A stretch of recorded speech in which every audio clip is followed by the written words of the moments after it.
Catus, Maximus here, continuing on my DeWalt original 36 volt Nano Lithium ion tool set or series. The reason I've been doing so many videos is the focus on each tool. I did do an introductory video. I did the heavy duty 1/2 inch impact wrench. The last video, or previous little speaker, was the reciprocating saw. The 36 volt recip saw was actually pretty good. But really the big focus back in 2006 when these came out was their big 36 volt hammer drill.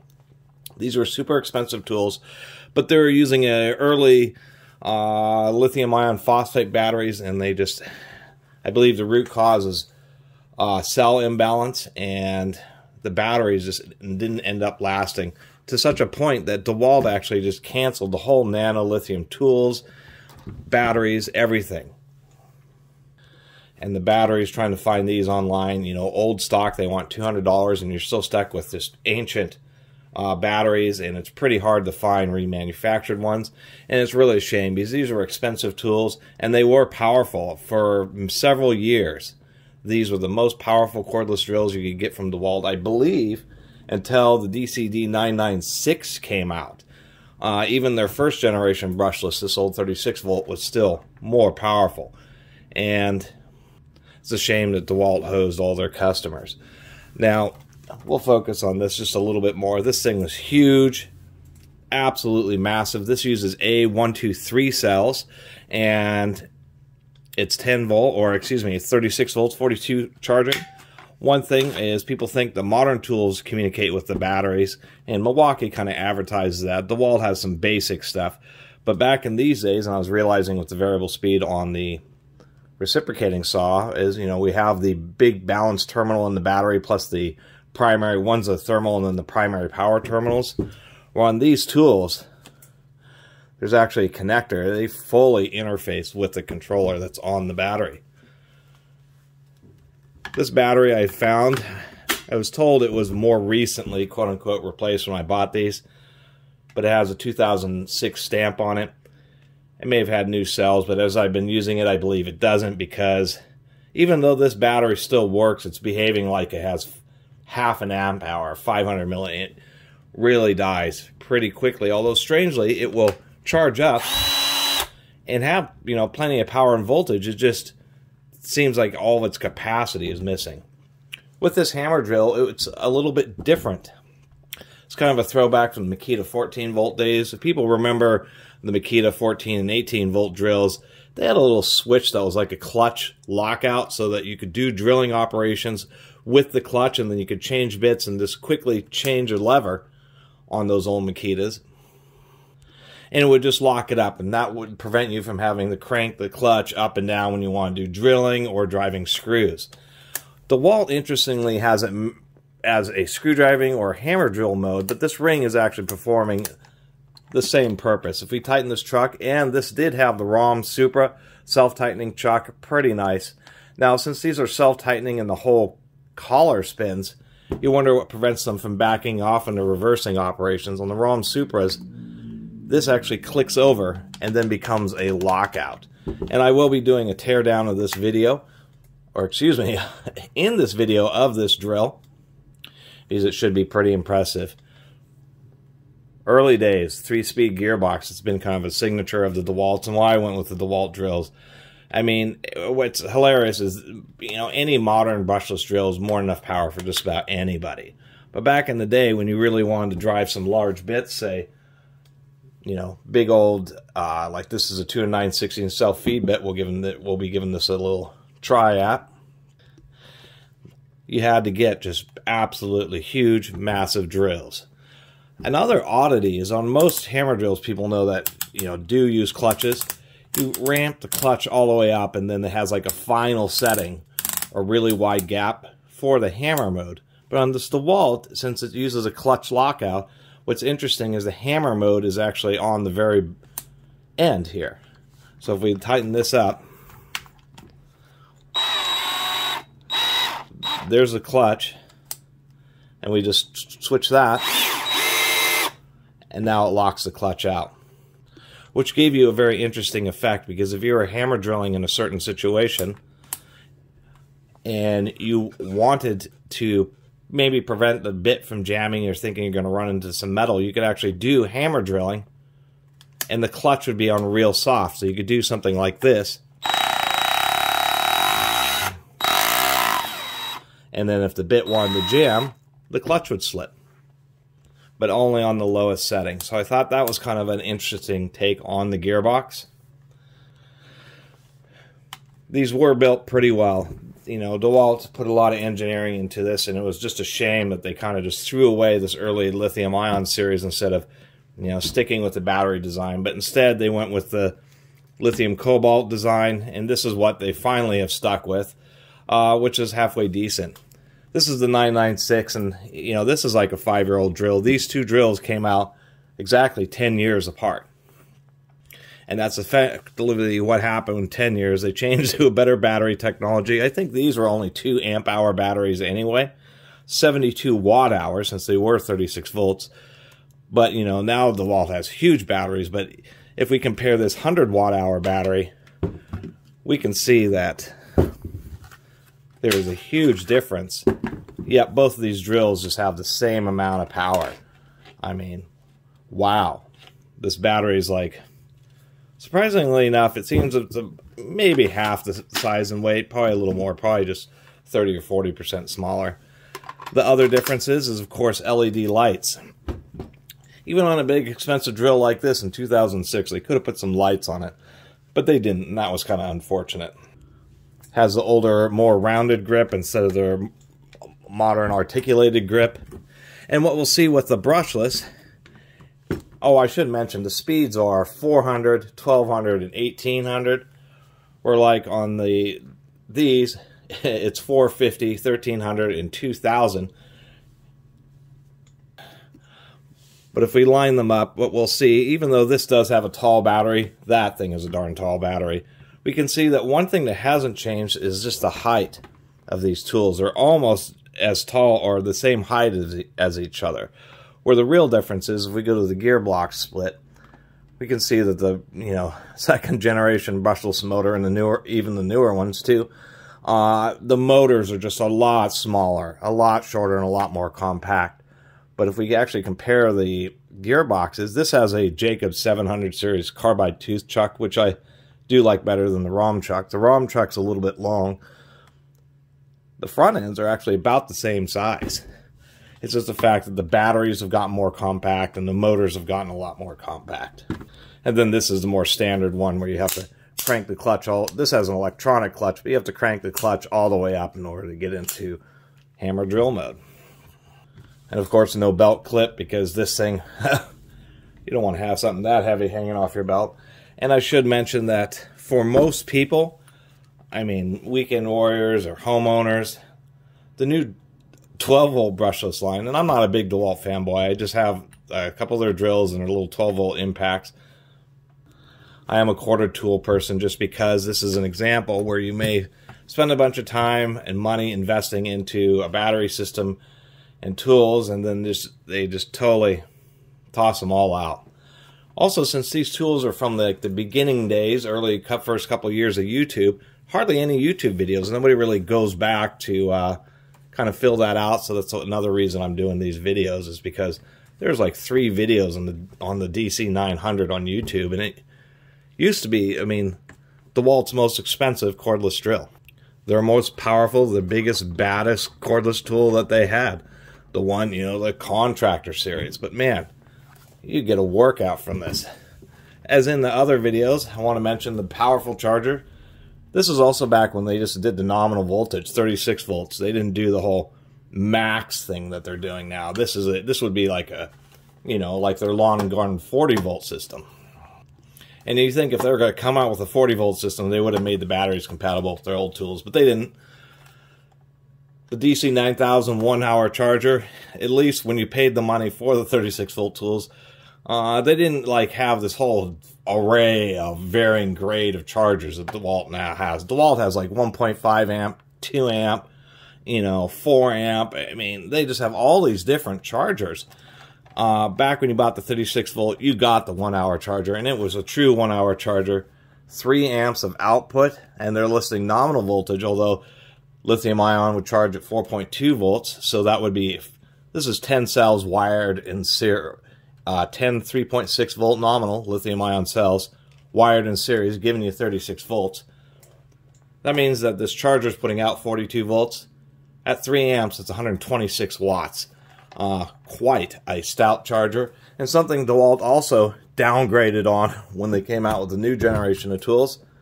So chargers used to have 3 lights, and so they'd actually give you a status showing you how full the battery is. So you could say, oh, it's just starting to get filled up, or oh, it's most of the way filled up, I can pull it off and, you know, get my work done. DeWalt doesn't do that anymore. But back to this little comparison. These little 12 volt brushless tools. Now this is not the hammer drilled version. The hammer drill version is a little bit longer. But now, I mean, tools that will do pretty much, and I've shown that these little tools will drive like 1-inch auger bits. They're actually so stout that most people would be fine with a drill like this. It's just amazing how much smaller they've gotten. So anyway, let's do a little drilling with this 2 9/16. This is a Milwaukee self-feed bit. And then we'll get to the teardown. So many gears they put in the gearbox here, and take a quick look at those electronics. In my final video involving the 36 volt, we'll be doing a opening up, a tear down of the battery and charger. That way it's like as complete a coverage as I can get out of all these tools, just for the historical sense, because I know they're out there. There's certainly plenty of people who've rebuilt the batteries. There's actually surprisingly a few parts you can still get for these.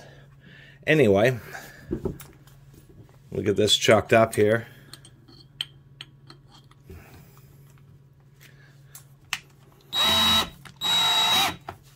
See how it does. Anyway, this is just to show that you could get a drill many years ago, back in the mid-2000s, that would run these heavy bits.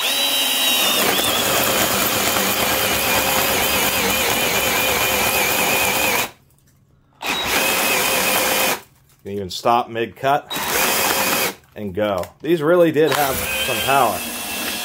There was no joke. So anyway, such a shame, because as big and bulky and old as these tools are, they still deliver today just as they did when they came out. And there's no doubt about it. Throw a bunch of voltage, 36 volts, and just, you know, big brushes on a big motor. You get plenty of power. Batteries didn't last as long because of the less efficiency, but still, definitely pretty heavy duty. We're going to see if the old 36 volt impact can get off this ROM chuck. I do want to do a full teardown on the drill, because this will be the only one I know of on the internet at all. I did open up the impact wrench and the Sawzall. I didn't get the reciprocating saw fully torn down because it had some press fit in parts.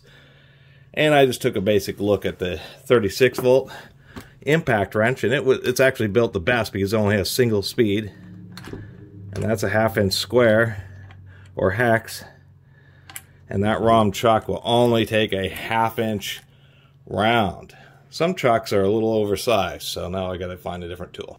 This thing won't even take a 12 millimeter, it only will take a 7/16, so how disappointing is that? Still is a ROM Supra, pretty rare to find on a corded drill, or cordless tool, or any tool for that matter. One of the annoying things about the self-tightening chucks, they work great. They're very common in manufacturing and CNC computer-controlled manufacturing equipment, but not very common on portable equipment. I don't know if it's a cost thing, but one of the annoying things is the way the jaws sweep around as you're tightening the chuck. So if you want to hold something and then tighten it, it's actually really tricky because the jaws are sweeping around at the same time. You can't just turn the collar and have them clamp down. This thing, I've got to kind of get it right into position and turn it with the chuck. Tighten it up, engage that lock, And we'll just see if we can't impact this bad boy right off of there. Always funny trying to get chucks off using this method, but I like it better than the Allen wrench because you're not... Come on now.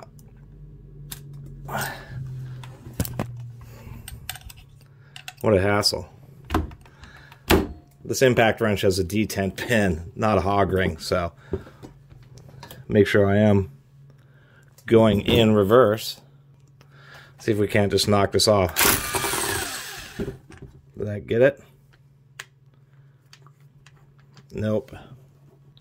Try this again. This is the very difficult thing about getting off chucks like this, because you just, even with their locking mechanism, heavy-duty reverse operation, the nature of them wanting to loosen up, the nature of the fact that the teeth are held by the spinning component of the chuck makes it have a big issue. It just immediately loosens. And that's also, you know, an issue with when trucks or end up on spindles for years and years and decades. Sometimes they come right off, and sometimes they are just absolutely jammed. What's funny is, like, one of the 2 videos about these tools, or about this drill, DC900 drill on YouTube, one is somebody removing a chuck, and this just goes to show that he was able to easily remove his. I found a T60 Torx impact that may work out a little better for me. We're going to find out here. Always make sure the drill's in first gear when you do this. No, that just spun it open too. Doesn't matter, it just spins the damn thing right open. These don't have center screws locking down the chuck. It's simply put on and torqued. I've seen some where they use Loctite, but these chucks aren't designed to get out of here unless you have some special tool that fits into these 2 holes. Just for giggles, I'm going to try this high power earthquake. This is not a very good impact, but it is modern. It is more powerful than that old DeWalt was. Wow. So I suspect how easily this is loosening up. That was a light hit. I was just starting on that. That this drill, maybe that was an Achilles heel of the truck loosening up when you have like a bit get stuck. And then you have to do heavy-duty reverse stuff to try to get it out. The chuck may end up just getting loose due to the nature of its design. Spend enough time trying to get that chuck off. Drill trucks they're inconsistent in drills. Of all the corded and cordless tools I've owned, some trucks have a lot of them come right off. But I've had ones where I've had to have Dremels and actually cut the chuck slots down in the chuck and actually hammer a chisel to split the chuck open like manually nut splitting it. But you can't nut split these hardened steels. You have to use a Dremel cut-off blade to cut slots into it as reliefs, and then use one of the slots with the chisel to spread it apart. I've had drills where gearboxes have been blown out, housings have cracked, all that because the chucks just, for one reason or another, they are just jammed on there. Anyway, with these clamshell tools, we do have a front gearbox here, and that is not a T20, that's a T15. You'll want to remove these 4 screws first and put them in last. They're holding the clamshells together, and usually there's like a lip on the clamshell, so you have to pull the gearbox forward a little bit to get the clamshell open. But when you put it back together, you want the 2 halves of the clamshell tight together before you tighten these. Here's the first part, the gearbox. And that's an interesting design. That's much different. Pretty much all modern DeWalt tools and most of the cordless drills, the gearbox, and we can see it's going to have metal gears internally, but it does have a plastic housing inside this metal housing. This metal housing really is just to distribute load better to the body of the tool, where all the stress of the chuck spindle is. But it actually isn't like the gears are inside the metal, like such as on the impact wrench. There's still a layer of plastic, so it's a little bit cheesy, but it is interesting that it just comes off like this, and then there's the end of the spindle. Problem is the spindle comes out forward. There are 3 little screws here which hold on this front cap, which is how we could take apart this whole clutch lockout mechanism and the hammer drill mechanism, and just not being able to get that clutch off or that chuck off, we're not going to be able to look at it, unfortunately. But on a closer look, there is a needle bearing in there. I assume there's 2 of them, and actually if we tighten this chuck up, it doesn't have any resistance, still has a pretty tight spindle. It's something I have appreciated about at least these types of gearbox, metal gearbox DeWalts, is that they've always had pretty tight spindles. Run into a lot of Makitas which have had a lot of spindle play. What I also find interesting is that we have these things sticking out of the gearbox into these 2 holes, but they're not like detents. I have no idea what on earth these things are for. I wonder if it's something that like may increase the power or something like that. Kind of strange. Let's get the rest of this apart. Surprisingly enough, T15 screws at the bottom of the handle, but T10s around the rest of the case.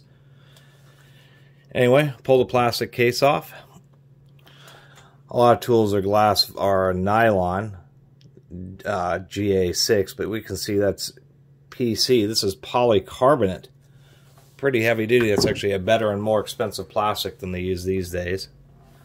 It is a canned motor, but that is still a pretty heavy duty 36 volt motor. What's surprising me about this motor is that the brushes in this are actually smaller than what they were in the impact wrench. The impact wrench had and the reciprocating saw. The reciprocating saw had a huge motor, actually quite a bit larger than this one. It's kind of surprising once again that it's so small. We can see the electronics were complicated. We just have an array of wires going into power wires going into the trigger switch. Then we have all these communication wires, and they integrate. They do actually go down to this bar. We can see 4 wires interacting with the battery. Just like in a recip saw, they have this extra little module here. It's like a test module, has plugs or something that they would test them from the factory. Really, just kind of a strange deal. I see these just unplug. We'll get a little bit closer look in here.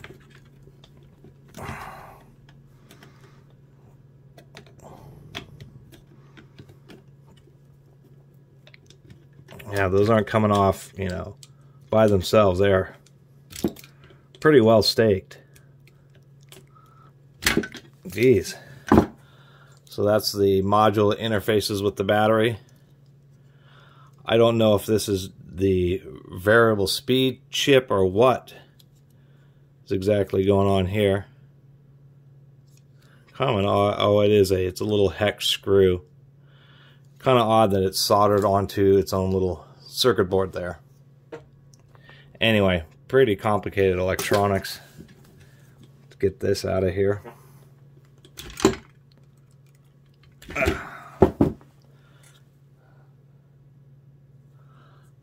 36 volt DC, 20 amps. What's surprising was in the impact wrench and the reciprocating saw, which we're not seeing in the drill, is both of those had automotive 40 amp automotive blade type fuses. This is obviously rated at half the power, but still quite a bit. 36 volts DC, that's 720 watt rated switch. That's a, you know, near 1 horsepower. That's actually surprising. It's going to be my longest video in a long time, I should say. But I always like taking apart the drills because they had the most complicated mechanics in them, all the different gears and that type of stuff. Now that drill chuck was annoying. I really did want to get that apart. This is doing something inside the gearbox when this is pressed. It's really oddball to me. Suppose we can pull these terminals off the motor. Really is a pretty stout little motor here. Nicely staked. Those aren't going anywhere. Really pry them off. Copper impregnated brushes.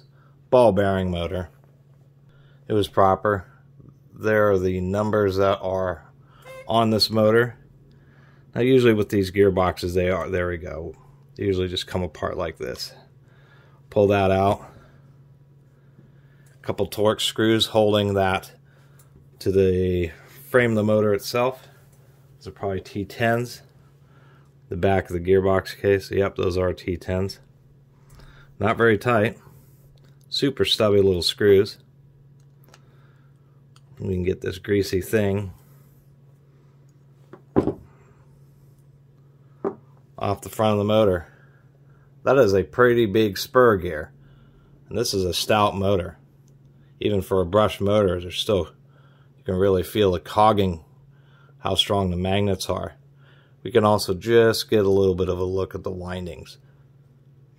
Pretty nice. You know, they put a bunch of, I don't know if you can really see in there, you can, the white glue. They put a bunch of glue to help prevent debris from impacting the contacts on it.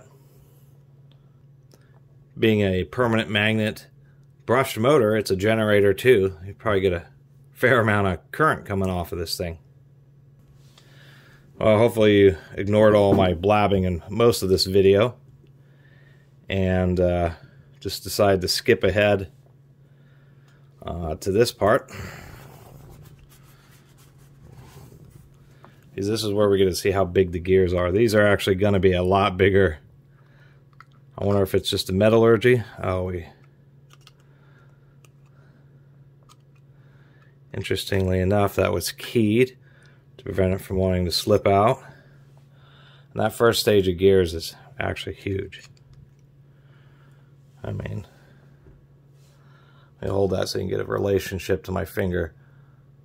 That size of gear on the first stage of a planetary where it has the least load is a huge gear, but surprisingly enough, it has a very small pin. Is that a washer? No, it's just a sintered gear. Very small axle pin, but the gear itself, those are huge. Those are some of the biggest gears I've ever seen in a cordless tool. I have a Milwaukee corded impact wrench, and I think the gears are smaller than that. Pull out that ring gear. There's probably going to be very few people who will have a need to rebuild this, but at least there is this, you know, showing it being quote-unquote torn down. There's that thing, that button that's on the outside. I don't know what it's doing. Maybe it's somehow related to the clutch because we have this weird ramp. Maybe that is, and it has this additional spring on it.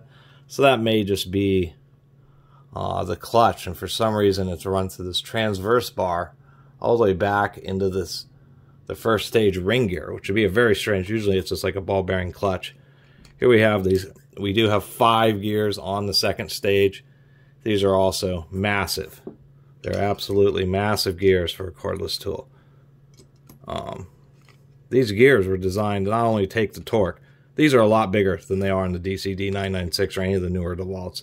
And I don't know, I mean, from 2006 to 2016, I don't think the metallurgy really changed. I think they just figured out that they didn't need gears quite that stout. There's our second carriage. And I got to figure out how the rest of this gearbox comes apart. I don't think it's that complicated. I think that they just narrow it. That's going to have some part of this thing engaging it. This is so greasy. I bet this just snaps off. It does.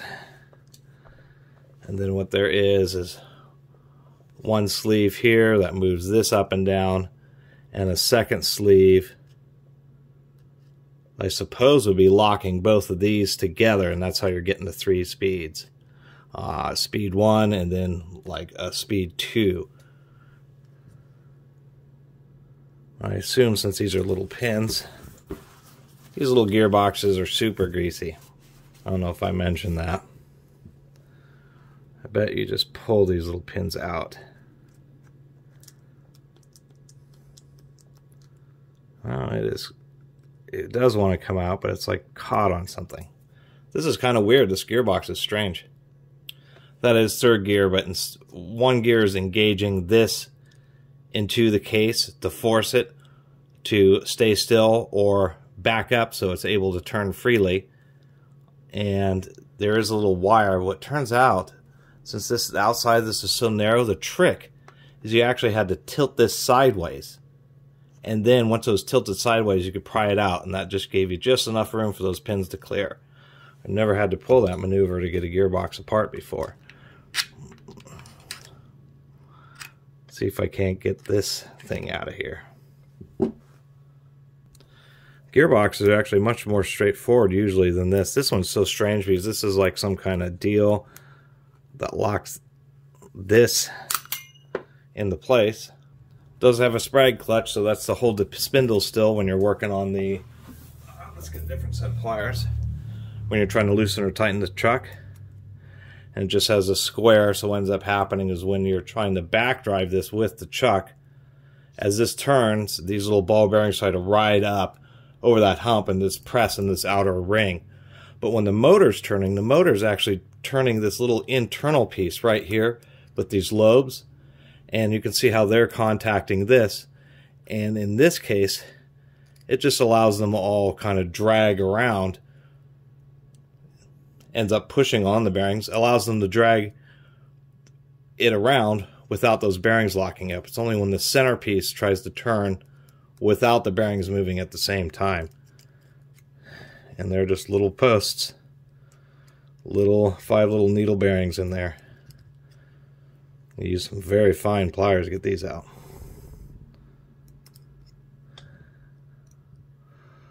I don't know. There's that. There's that.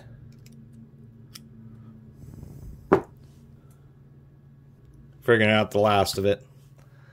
This was an interesting little plastic cover that snapped on to the front.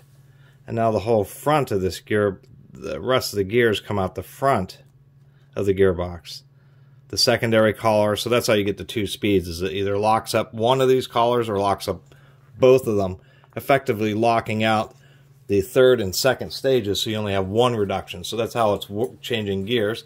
Like in all cordless drills, that's what the complexity is, but really it's just taking a 3-stage planetary gearbox and changing it to a 2-stage and then to a 1-stage.